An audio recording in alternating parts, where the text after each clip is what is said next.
You know, we've all processed or had enough time to process the loss that we had to the Kansas City Chiefs. And the past two games that we played against them were games that we could have won, where we lost by 5 points. A touchdown. Hey, we're all celebrating. We're either going to the AFC Championship game or we're getting our first win of the season on week one, in which we hadn't had in a long time, and thus proving that we have a team that is capable of beating the Kansas City Chiefs, which I do believe that we have. But, history tends to repeat itself if you're not paying close attention. And I remember the Browns from 86. The 86 Browns, how they went to the AFC Championship game. They had home field advantage. They had the lead, and the opponent had to go 98 yards to score a touchdown against our vicious defense in the snow and the cold and the crowd of Cleveland Stadium. And not only did they do that, but they also made the game-winning field goal in overtime. And of course, if you're a Browns fan, you already know that I'm talking about the Denver Broncos and John Elway. And if you look at the contrast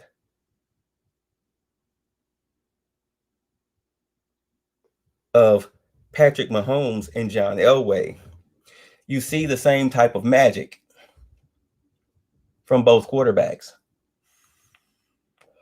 They could both escape the pocket and run the football. They could both throw on the run. They could both pull losses out of their backsides. John Elway is right up there among the leaders in fourth quarter comebacks. And when you look at the heartbreaking losses that the 86, 87, and 89 Browns had against Denver in the AFC Championship game, of all games,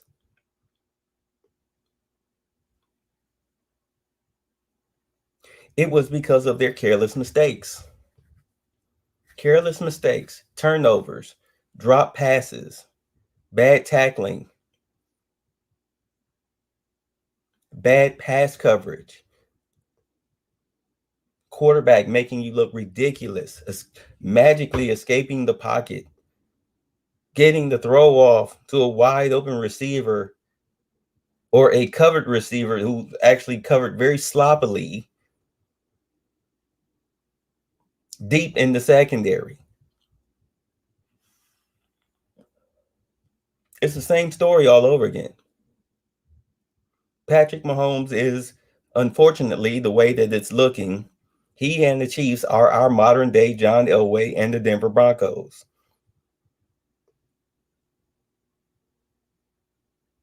Just like two of those AFC Championship games, the first two that they played before they played the third,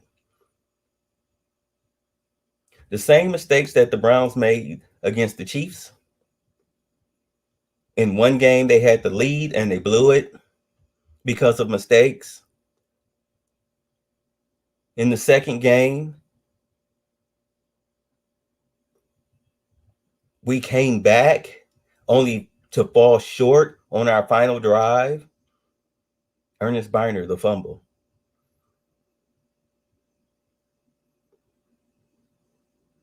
Couldn't get a critical stop on fourth down.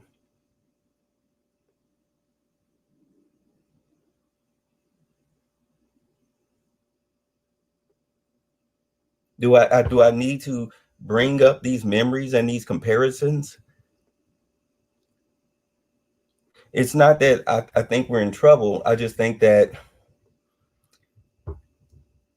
I think we can get them if we actually change our defensive philosophy, because the offense, as long as long as Wills is healthy, we can get them.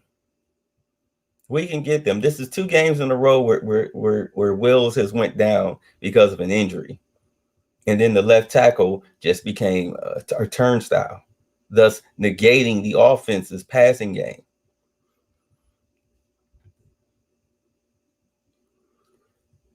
But provided that Wills stay healthy, if you look at the defensive game plan, I mean, a lot of people think that what the defense was doing, particularly in the first half, was fine. Never mind that the Chiefs really kind of defeated themselves in a few of those drives with penalties. I mean, Troy Hill, is that his name? Oh, nope, that's our Hill. But Tyreek Hill, he had over 100 yards receiving come the first half. Travis Kelce had, I think, about 8 catches near the end of the first half. I mean, those are ridiculous numbers for a team that relies mainly on those 2 weapons. So if you're a student of the game, as you claim to be, then you would know that probably one of the best defensive coordinators that's out there is still a head coach out in New England. As a student of the game, Bill Belichick understands that in order to beat a team, especially if they have a high-powered offense, you have to take away their main weapons. So at this time, when the Giants were playing the 49ers, and this is when Bill was their defensive coordinator, he didn't just give Joe Montana a zone to pick apart, because that's what the West Coast offense does. It picks apart zones. And he knew he couldn't just go one-on-one with Jerry Rice and John Taylor, because those guys, they'll burn you. Jerry Rice wasn't the fastest guy, but he has what they call football speed. You one-on-one with him, there are plenty of tapes of Jerry Rice smoking Giants defenders, Rams defenders, Deion Sanders even. Green from Washington, Darrell Green. I mean, these guys were like the best of the best. These were shut down corners. And you have video of Rice and Taylor just eating these guys alive in one-on-one coverage. So what Bill Belichick did, in which, I mean, it's just common sense, is that he took away Rice and Taylor out of the game and forced the Niners to run the football, which they don't like to do. They're not very patient. They're not a patient running team because they're a passing team. They're predicated on their passing game.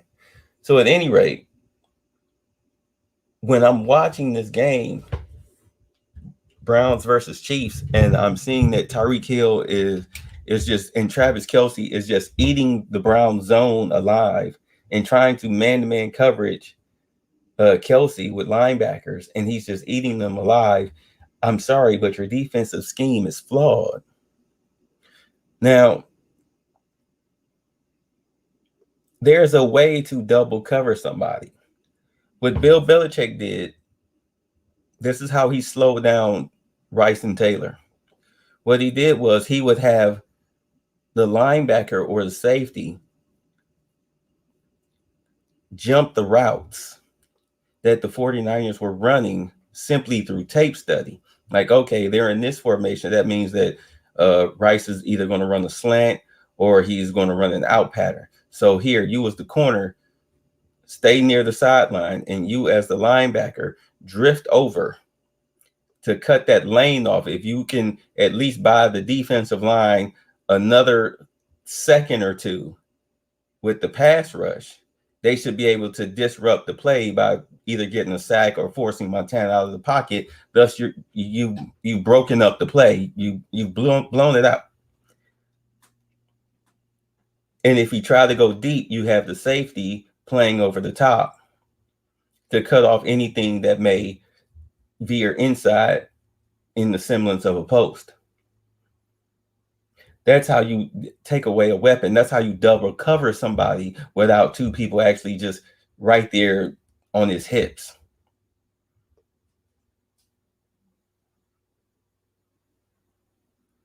You take the main weapon out of the game. We didn't do that against Kansas City. In the first half, when Kansas City were getting down into our territory, false start penalties and illegal motions. Just bad offensive penalties, holding. Those things were killing their drives inside Browns territory. Not the Browns defense, but Kansas City's ineptness. But once they got it together, and we got a little bit too full of ourselves because we had the lead. I don't even really want to talk about what the punter did. Dude, you had enough time to kick it away. Why are you running with the football?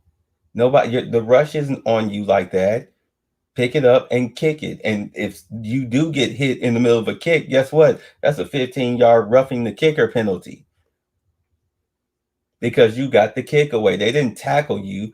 They tackled you in the midst of you kicking the football. That's a penalty. When you picked it up and ran and they tackled you, that's legal.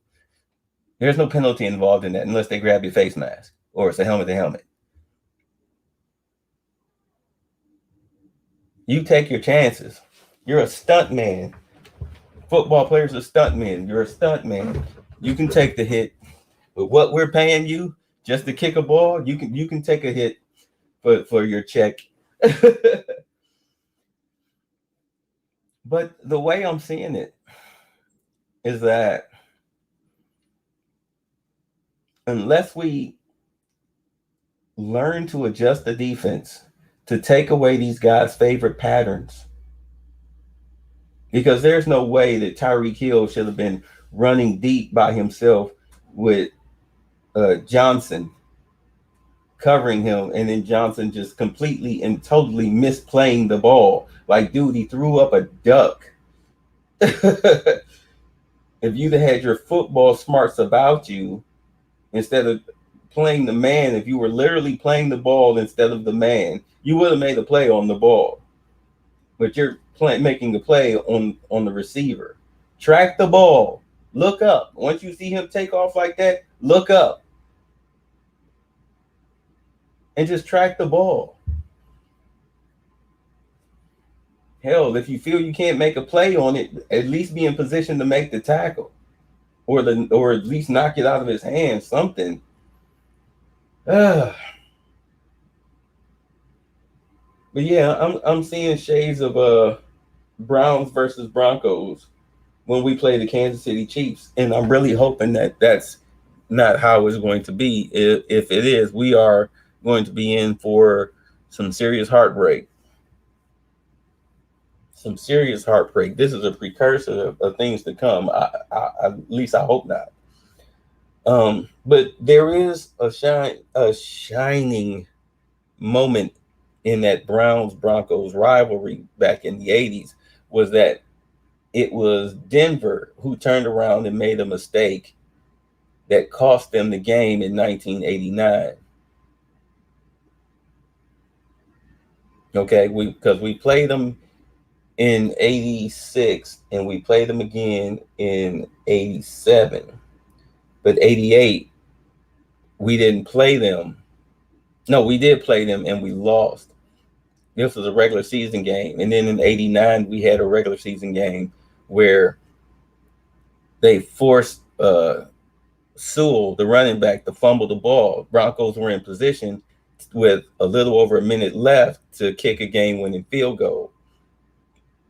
But the running back on the pitch out got stripped of the ball, and Bernie Kosar drove it down the field for the game-winning field goal by Matt Barr.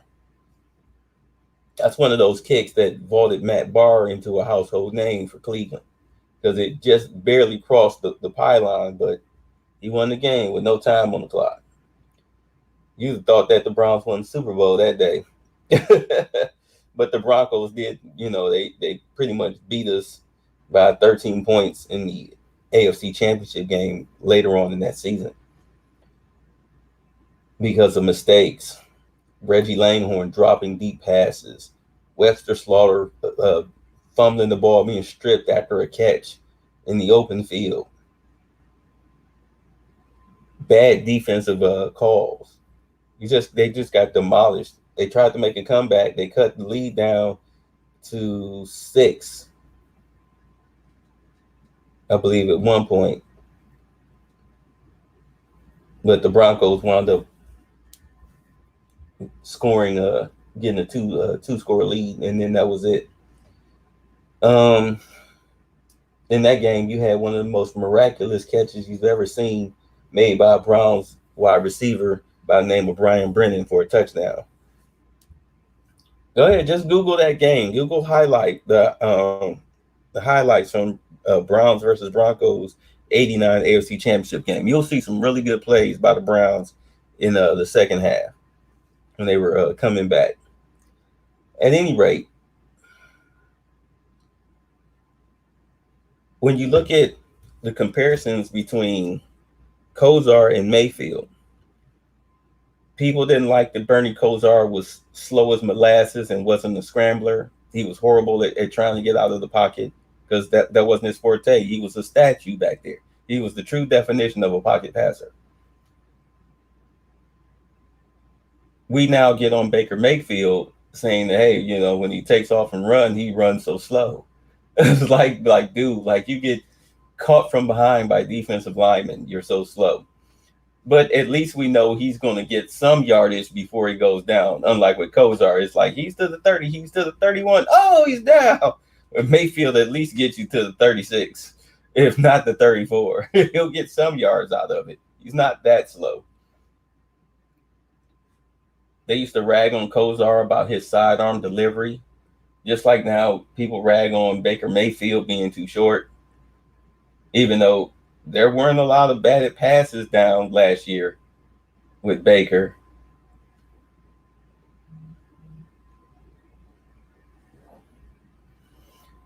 So, and people really didn't think Kosar was the guy to lead the Browns to the promised land after they lost those 2 AFC Championship games to the Broncos. They didn't think he was the one, and his stats were horrible. Kosar won games, but his stats were horrible. He would in the season with 32 touchdowns and against 20 interceptions. But we were going to the AFC Championship games. We were making playoffs because of Kosar, Mack, and Biner, Slaughter, and Langhorne, and Ozzie Newsome, and our defense. It's the same thing here. Same type of scenario. Same scenario. We've got the superstar wide receivers. We've got the 1-2 punch in Chubb and Hunt. We got Austin Hooper, and we got the quarterback, and we have an offensive line. Just like with the Browns, you have an offensive line.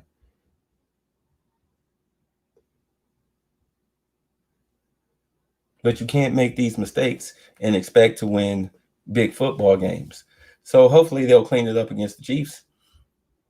I don't know. We'll see. Fingers crossed. Go Browns.